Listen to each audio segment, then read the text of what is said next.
Tunguska cosmic event. In the north, a pale bluish light glowed, and from the south, a fiery body that was considerably larger than the sun and left a broad, bright streamer behind it, flew across the sky. Then such a cannonade broke out that all the workmen who were in the boat rushed to hide in the cabin, forgetting all about the danger that threatened from the rapids. The first bangs were faint, but became progressively louder. The sound effect, he estimated, lasted 3 to 5 minutes. The intensity of the sounds was so great that the boatmen were completely demoralized. The next account is from one individual by the name of Vakulin, the postmaster of the Nizhny Ilimsk village.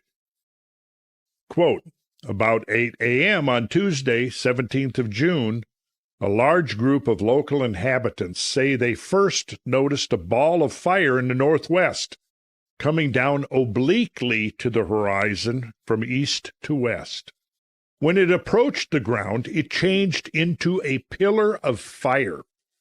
After its disappearance, a cloud of smoke was seen rising upwards from the ground. A few minutes later, a loud noise was heard, with separate, deafening crashes like peals of thunder. These crashes were followed by 8 loud bangs like gunshots. The final bang was exceptionally loud and accompanied by a whistling noise. End of quote. The next one is from an account by Kukulin, an agriculturist, in a letter to the director of the Irkutsk Observatory. Quote, the crash was heard along the Lena River from near Verkholensk to Mukati, over a distance of about 1,300 versts. Remember, a verst is a little bit more than a kilometer, so that's going to be hundreds of miles, probably 700 to 800 miles. Eyewitnesses said that where the body fell, a pillar of black smoke rose up. The Tungus people wandering beyond the hamlet of Nizhny Karalinsk said that the thunder was terrible. So verst is 3,500 feet, so 1,300 versts would be about 860 miles. The next one is from the account of the peasant Romanov, and it begins. At the beginning of the 9th hour in the morning, local time, a ball of fire appeared in the sky and moved from southeast to northwest. As the ball approached the ground, it first took on a flattened-out shape from top to bottom, and just before it struck the ground, it had the appearance of 2 pillars of fire. When this fiery mass fell to the ground, 2 loud crashes like thunder were heard, and then a noise like a strong wind was heard. End of quote. The next is from the account of Kulesh, director of the Kerensky Meteorological Station, in a letter dated June 23, 1908. It begins. On the 17th of June, in the northwest of Kerensky, an extraordinary phenomenon was observed. At 7:15 a.m. in the northwest, a pillar of fire appeared in the shape of a spear. When the pillar disappeared, 5 loud, sharp bangs, as from a cannon, following swiftly and distinctly one after the other, were heard. Then a dense cloud appeared in that spot. End of quote. The interesting correlation to me there is the image of the spear. The next one is from an account of an individual, Obruchev, who was a geologist traveling near Vanavara in 1924, and it appeared in the magazine Mirovenania. And excuse me, because I do not speak, I'm not a native Russian speaker, so I'm probably horribly mangling some of these names and words. But anyways, the account begins. The area of flattened forest is about 4 days' journey from the mouth of the Shambe by birch bark boat. That is over 100 kilometers, which is about 60 miles. In winter, it is 3 days' journey by reindeer in a direct line, about 50 to 60 kilometers. The shape of the area on the plan is distorted, but from questions answered, it would appear to be circular. The forest was completely flattened on the northeast.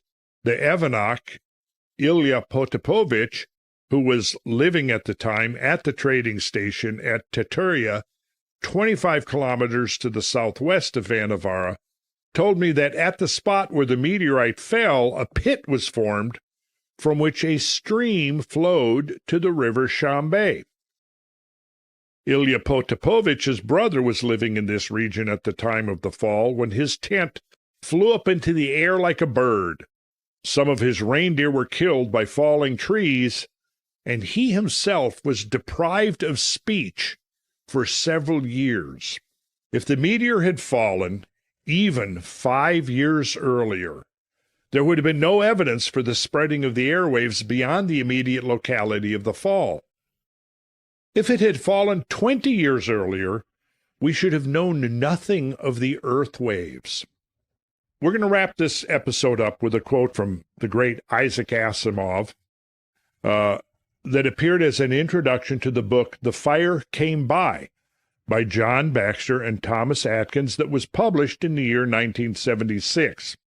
So Isaac Asimov contributed the introduction to the book. And this is what he has to say. Once, and only once, in known history, was there a clear and documented event that looked as though a large meteorite had fallen on Earth.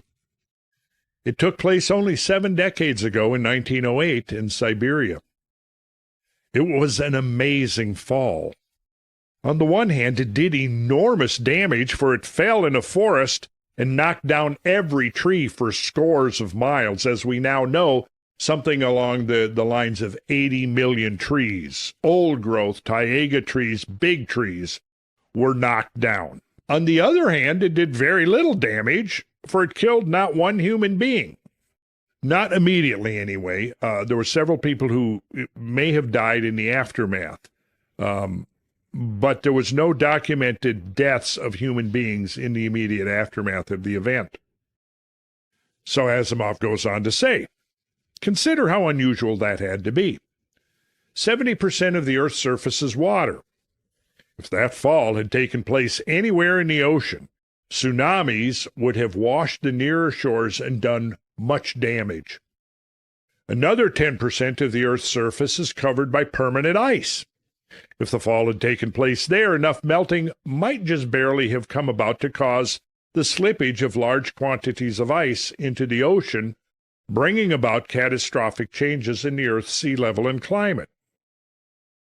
At least 15% of what is left of the Earth's surface is populated more or less thickly with human beings, and is littered more or less thoroughly with the products of their civilization. If the fall had taken place there, anywhere from hundreds to millions of people would have been killed, and anywhere from thousands to billions of dollars of damage would have been inflicted. The fall would have completely wiped out any city it had struck. Recall the reference to 4 hours and 47 minutes later, it would have wiped out the city of Leningrad. Perhaps not more than 5% of the surface of the Earth could have received that 1908 blow without any damage at all being done to human life and property. And with the odds 20 to 1 against it, that fall took place more or less safely from the human standpoint. By the same token, though, the place in which the fall occurred was inaccessible, else it would have been populated, and it was years before the vicinity could be examined. It was only then that the real mystery began. Consider that the fall managed to find a 1 in 20 place where it would do no damage, almost as if, though, someone was trying humanely to avoid what?